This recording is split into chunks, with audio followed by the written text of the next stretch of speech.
From a distance, the Obi River is a picture of beauty. It's a stream Mabel Cox has known almost all her life. We used to come down here a lot for baptismal service, and we'd stand on the steel bridge up where all of us kids would line up there, so because we could see what was going on. And on a warm June afternoon, its cool currents give her family some relief from the heat. But Mabel knows these rippling waters hide a dirty secret. Years ago, this river was orange, you know. There's a lot of iron and sulfur in it. Yeah, I don't remember any fish in this river. The problems for the Obi started back in the 1800s, as railroads made the mountains of the Cumberland Plateau more accessible. This mining that started in this region kind of migrated down the plateau all the way down to Dunlap as a significant part of the industrial effort here. That was also combined with timber operations that went after the high quality timber all along the plateau. Near the river, miners from the Wilder camp and also from Davidson worked to pull coal from the earth. It was a tough life, lived by hard-working people who more often than not were just trying to survive. The coal that was mined in this area was from the Wilder seam. That Wilder seam of coal was very high in sulfur and iron. Folks went in and got the coal and didn't worry too much about the environment. That would have been extra cost. It was a cost that ended up being paid by the Obi. Iron pyrite exposed to air and water by the mining operation created acidic water that flowed into the river, killing almost everything that lived there. This river was dead. The acid in this water was so high that it would not support aquatic life.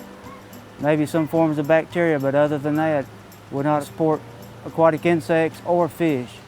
For most people, the Obi was a lost cause. I mean, how do you go about bringing life back to a river that is essentially dead? The key is to identify the greatest sources of pollution and then fix them one at a time. This water may look crystal clear, but don't be deceived. This is acid mine drainage. The water that emanates from these acid mine drainage seeps is typically high in acid, low in pH, and high in suspended metals, iron, manganese, aluminum, all kinds of things that are not good. Tim Eagle with the Tennessee Department of Environment and Conservation is testing water seeping out from an old surface mine. While the deep mines at Wilder and Davidson may have been the start to the Obi's problems, they aren't the only source.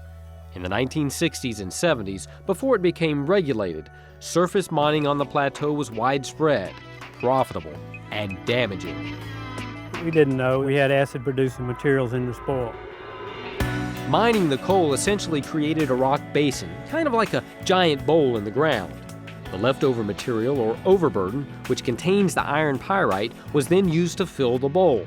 Add some rainwater to trigger the oxidation process, and that giant bowl begins filling up with sulfuric acid, eventually making its way to the surface through seeps like this one. Sulfuric acid dissolves the metals that are in the dirt, put them into suspension, transport them downstream until it hits a point in the receiving stream where the pH comes up enough, then they start falling out. I'm looking at a pH that's very close to 4. The lower the pH, the higher the level of acid. Ideally, the water would be neutral, with a pH reading around 7. We want to capture the acid mine drainage seeps that are coming from the old coal mines, retain the water in an alkaline situation for as much as 14 hours if we can. To reclaim the water, Tim and TDEC are using limestone-lined retention ponds. Holding the water here allows the limestone to react with the acid, neutralizing it and raising the pH before the water flows into the river. At this point, some of these metals can fall back out of suspension, and I suspect what you see here is the aluminum on these rocks, which is coming out first. That means cleaner water and a healthier stream. Well, you know, there's some reproduction because we're seeing all these smaller fish. While there is still much to be done, after more than 15 years of hard work, There we go, bluegill, fantastic. the Obi is beginning to heal. We're seeing fish and we're seeing crayfish, so that's definitely improvement from what it has been. We're finding stonefly larvae, caddisfly larvae. This is a hellgrammite larva. You don't see them in polluted waters very much. Here's a largemouth bass and a bluegill. We see different age classes of fish. That means that they're propagating themselves and living over several generations. A new generation of fish to be cared for by a new generation of people, working to right the mistakes of the past.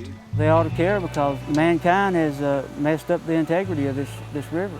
We ought to try to undo what our forefathers did. If they've made mistakes, we ought to try to reclaim it. The scale of what we were attempting up here led a lot of people to believe that restoring this river was kind of a fool's errand. But we have been successful, and when we finish this project, you'll have a river that will be an asset to the state instead of a liability. And something Mabel Cox will be glad to pass on to future generations. I love this river.